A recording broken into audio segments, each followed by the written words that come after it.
na maior parte das vezes que viemos adorar o Senhor, queremos de Deus uma resposta, não porque Ele tem a obrigação de dar, não é um pedido impositivo, mas é uma necessidade até para não errarmos, para continuarmos agradando Ele, para termos certeza de que estamos no caminho certo, fazendo a coisa certa, sobretudo quando nós passamos a entender que tudo que temos na nossa vida e que tem dado certo é obra e graça de Deus. Então não queremos caminhar sem essa presença, não queremos caminhar sem o seu conselho, não queremos caminhar sem sermos guiados pelo som da sua voz. Às vezes entramos em dilemas profundos, pela dificuldade de reconhecer se é a nossa vontade, se é a vontade de Deus, se é o uso da nossa razão, da nossa consciência, e se na verdade Deus quer uma ação de fé. E se quando quer uma ação de fé, se estamos caminhando para onde Ele está apontando, ou se estamos sendo ousados demais e podemos errar, talvez sendo guiados pela vaidade, pelo ego, de querer viver algo grande, de querer contar um milagre extraordinário, quando tudo isso precisa habitar na tricotomia do nosso ser, né? Carne, alma, espírito. É difícil fazer com que os três estejam o tempo todo em harmonia.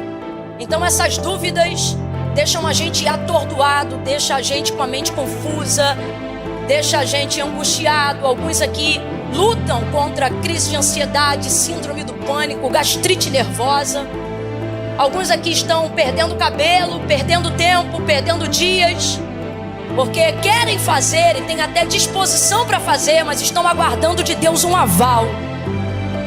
E não que seja bom estarmos paralisados, mas melhor do que tomar um caminho errado é decidir andar para onde Deus quer. Deus não perde tempo, Deus não perde viagem. Enquanto eu ministro aqui, Deus fala comigo, porque muitos corações estão ansiosos, mas não é porque tem pressa de que Deus faça, é porque se sentem num estado de letargia profunda por não saberem o que agir, o que fazer, já que alguns aqui já alcançaram a maturidade da fé e entenderam que não querem mais usar o seu tempo para errar, não querem mais usar o seu tempo para tentar. E é tão bom quando a gente alcança esse nível de maturidade. Por quê? Porque você começa a ver outros andando, outros correndo, enquanto você aprende a esperar. E é nesse processo de espera, aonde por mais que você esteja um tanto quanto angustiado e quem sabe até ansioso, mas muitas vezes em condição de obediência. E por que a ansiedade vem? Porque você não está esperando com paciência, mas ainda assim está esperando. Mas é complicado esperar quando eu tenho potencial. É complicado esperar quando eu tenho sonho. É complicado esperar quando eu tenho desejo. É complicado esperar quando eu quero ter um plano de execução.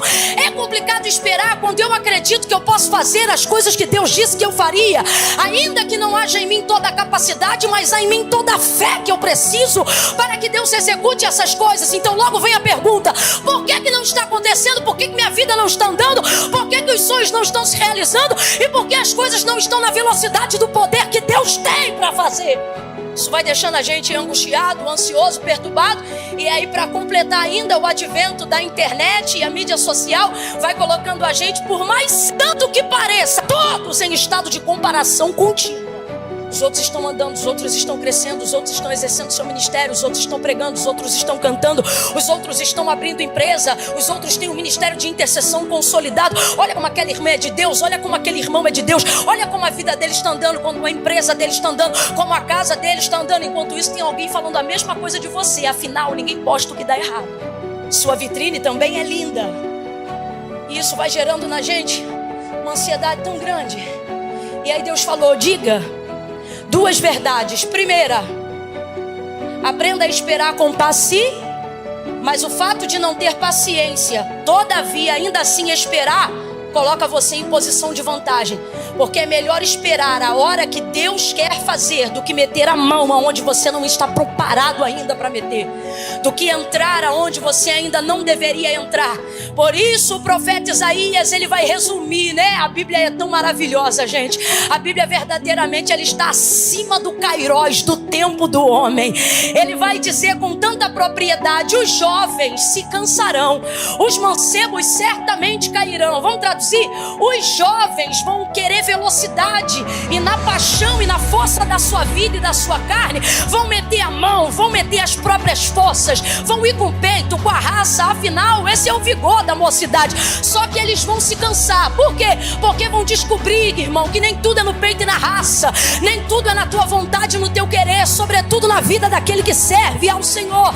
Aí ele diz assim: e os mancebos certamente se fadigarão. Em outras versões dirão: certamente cairão. Quem são os mancebos? Os mais novos que os jovens. Só que na verdade ele não está falando de idade, ele está falando de temperamento. Na verdade ele não está falando de idade, ele está falando de velocidade. Na verdade ele não está falando de idade, ele está falando de quem tem pressa. Ele está dizendo de quem quer alcançar resultados rápidos. Ele está dizendo de quem por imaturidade não tem condições de esperar. Então ele vai resumir isso no vigor da juventude, da mocidade, e vai dizer: os jovens certamente se cansarão, os mancebos certamente cairão. Mas ele continua o texto e ele diz: mas os que esperam, mas os que esperam no Senhor renovarão as suas forças. Ele está dizendo: quando eu não te sento, eu não estou te mandando parar, eu estou te mandando esperar. Quando você espera, você está confiando em mim. Não diga que não está acontecendo nada só porque você não está fazendo nada. Jesus disse: eu vou para o meu Pai, porque meu Pai trabalha e até agora eu também trabalho. Deus está dizendo: ei, você pode esperar. Quem não espera sou eu. Eis que não tosquenejará nem dormitará o guarda de Israel. O Senhor é quem te guarda. O sol não te molestará de dia, nem a lua de noite. O Senhor guardará a tua alma, Ele guardará a tua entrada e a tua saída, desde agora e para sempre. Camila, eu não entendi. Vai entender agora. Deus está dizendo: você pode descansar. Quem não descansa sou eu. Eu sou ancião de dias, Pai da eternidade. João, quando tem a revelação do Cristo glorificado no Apocalipse, ele tem a alusão de um Deus que não tem pálpebras. Jeremias olha para ele e diz: seus olhos são como chama de fogo. Isaías o vê e também diz: olhos como chama de fogo. Ezequiel vê uma roda com vários olhos que não fecham e também os assemelha como chama de fogo. Daniel tem a revelação das 70 semanas e vê o Filho do Homem com olhos como chama de fogo, ainda que não saiba que é ele. João é arrebatado na ilha de Patmos e vê, e ele diz: e eu vi, e os seus olhos eram como chama de fogo. Não entendi. É a alusão de um Deus que não tem pálpebras, por isso ele não pisca, não tosqueneja, não se cansa. Está cansado porque não está confiando, está esgotado porque não está descansando. Deus está dizendo: eu cumpro o meu plantão direitinho. É você que não está entendendo a necessidade de esperar. É você que não está entendendo que esperar e não fazer nada não é a mesma coisa. Veja uma pessoa parada no ponto de ônibus. Ela está sem fazer nada? Provavelmente está indo para o trabalho, está voltando para a escola, sei lá, para algum lugar. Ela tem destino, ponto de partida e de chegada. Só que quando você vê, ela está ali parada. A impressão que você tem é que ela não está fazendo, mas ela está. Bota ela na hora errada para ver se ela pega o ônibus. O que é momento de espera? É aguardar a hora para não perder o propósito, o ônibus, o destino, o caminho, a vocação, o que Deus te confiou.